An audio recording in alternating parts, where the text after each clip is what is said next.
Hello, welcome everyone to this episode of Minecrab. We've updated once again, this time to Classic 0.0.13a, and this is actually a development version of Classic 13. We know that this is a development version because it has several differences from the original release. Classic 13 was released in 2009, but that version became lost. When launcher 1.2.1 was released, the development Classic 13 that we're playing right now was included. This update has brought many new changes, and to start off, we're going to jump off the map like we did in previous episodes. Oh wait, we can't anymore.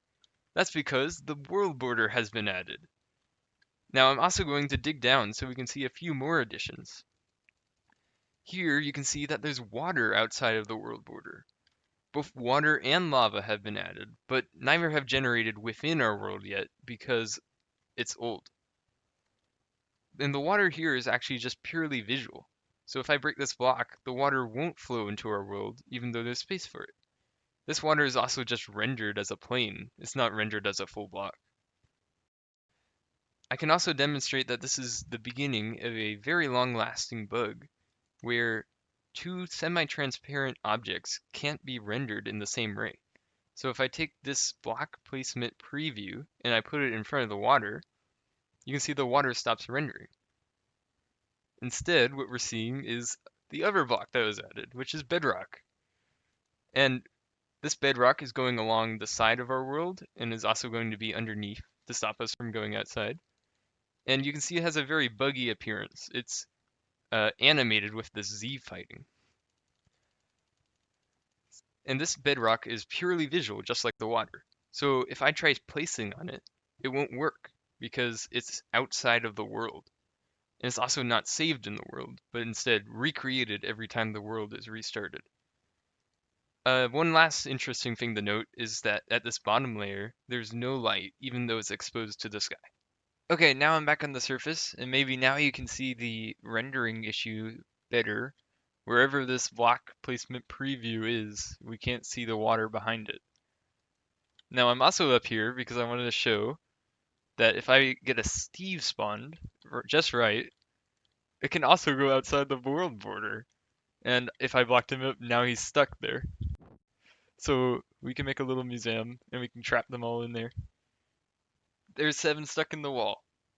Now another change that was made to accommodate the new world border was with the R button for random teleportation. Now before, this would choose a random number that was greater than or equal to 0, but less than 256. But the problem with that is that if you got a really low or high number, that coordinate is actually the center of the player. So that would cause the player to be slightly over the cliff and slight on the cliff. And before the world border, that was fine, because the player would just fall down onto the cliff. But now that there's a world border, that would result in the player becoming stuck. So to fix this, Notch just made it so the player can't be on this first block right here. So it's now greater than or equal to 1 and less than 255. And some other control changes are that I can no longer hold the R button, which randomly teleports. So if I hold it, it's only going to teleport me once now instead of many times. And also, more annoyingly, I can't hold the space bar. So if I hold it, it's only going to jump me once. And if I want to go upstairs, I need to repetitively hit the space bar. But there's also a new control to control how far is rendered. It's the fog effect, although there's no real fog that's shown. So if I press, right now I'm in 4 fog levels, and if I press F, it's going to decrease it to 3, and then 2, and then 1, which is the shortest view. You can see the chunks coming in and out of my rendering distance. And if I press F again, I'm back to the full view. And another addition was this menu that shows up when escape is pressed. You may have seen this in the beginning of the episode, and it has 4 buttons: back to game, load level, which does nothing when pressed, and save level, that actually also does nothing when pressed. To save, you have to press the enter button, but at the top there's generate new level. And when I press this, you can see the generation screen that was also added right here. And this is what a new world would look like in this version. You can see it has different dimensions too. It's very rectangular, which is a characteristic of the development version. Other minor changes include the resolution becoming more rectangular once again, although still not full screen, and now there is an outline on all selected blocks. So whether I'm going to break it or place it, you can see there's the thin black lines around it. Additionally, the sapling texture has changed, so it's a lot more comparable to the current oak sapling texture. Now internally, Notch is working on the code for multiplayer in accounts. So right now my name is actually no name. Finally, there were some minor terrain changes and bug fixes that won't affect our world, but if you're curious, they're in the description. Next up, I'm going to demonstrate a bug with saplings. In this version, saplings are supposed to decay if they're not on dirt or a grass block. But due to a bug, saplings won't decay in certain locations in this version. To demonstrate this, I'm going to fill a 25 by 25 by 5 area with saplings, and you'll see the pattern that emerges from the ones that do not decay. I only completed the top layer, but you can already see the patterns that are emerging. There's stripes going along this one direction, and these stripes make diagonals. And now all 5 layers have been completely filled with saplings.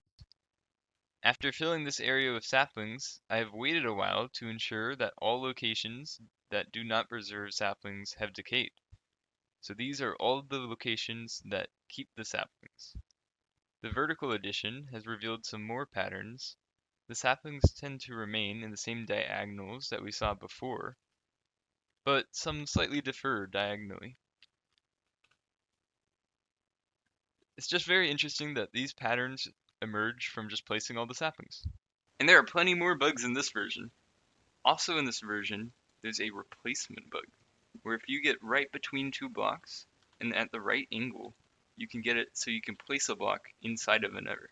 So you can see that the preview is now inside the stone when I look right there. If I click, it actually will replace the stone with the cobblestone. And then I can take the cobblestone and I can replace it with dirt, for example. You can see as it flashes, it's going between the different blocks. And then there we go, we got dirt.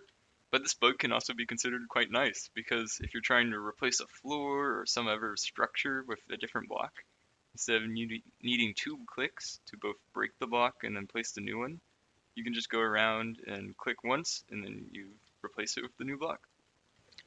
Finally, for the bugs, I have a ton of visual bugs that I've encountered while playing. These bugs are actually quite rare. I got them by spending several hours just starting and closing Minecraft and looking around. This bug being shown currently I've only got to occur twice, and record only once. It involves a random pixel of a texture turning blue. In this case, every dirt has this single blue pixel, including the one that appears in the top right. Another visual bug was a completely transparent side of a block that acted as a window. The window could appear on any side of the block and was either the entire face or an unnatural looking half-right isosceles triangle window. Breaking or placing around the window appeared to fix the issue. Probably the craziest bug appearance was the large streak across the world. The streaks are 2D and pass through any other blocks. The streaks also only appear when looking at the source at a particular angle. The source was highly related to the previous bug, as it could become a window by looking at a different angle. The streaks originally take the textures from the source blocks, but as they extend further away, they become more and more blue. Finally, I saw one minor bug where there's accent marks on the S and C's in the font. Next up, we're going to be creating another fractal in our world. In previous episodes, we've created the Menger sponge and the Sierpinski Menger snowflake. Now we are going to be creating the Mosely Snowflake. Coincidentally, so far, we've created fractals on every even episode. That's going to have to change if we want to stop our world from becoming only fractals, though. This fractal involves the repetition of this pattern right here. So we take this shape, and then we're going to apply the same pattern onto it. It's kind of like a cube without the 8 corners. Here's the middle step, and as with the last two fractals, there's only one more step after this because of the short build height. And here's the complete fractal to finish the trilogy of fractals in our world. So another way of thinking of this fractal, rather than starting with the piece and continuing that pattern, is to start with a huge cube and continue taking out the 8 corners from each of the cubes that arise. And that's going to be it for this episode. I hope you enjoyed. I got a new mic as a present that I'm using for the first time in this episode. I guess I shouldn't even call it my new mic, more like my first mic, because before what I was doing was using my phone, sending the audio over Wi-Fi, and then sending it to the computer to record. So the audio should definitely be better now. And that's it. Bye and Happy New Year's for 2021.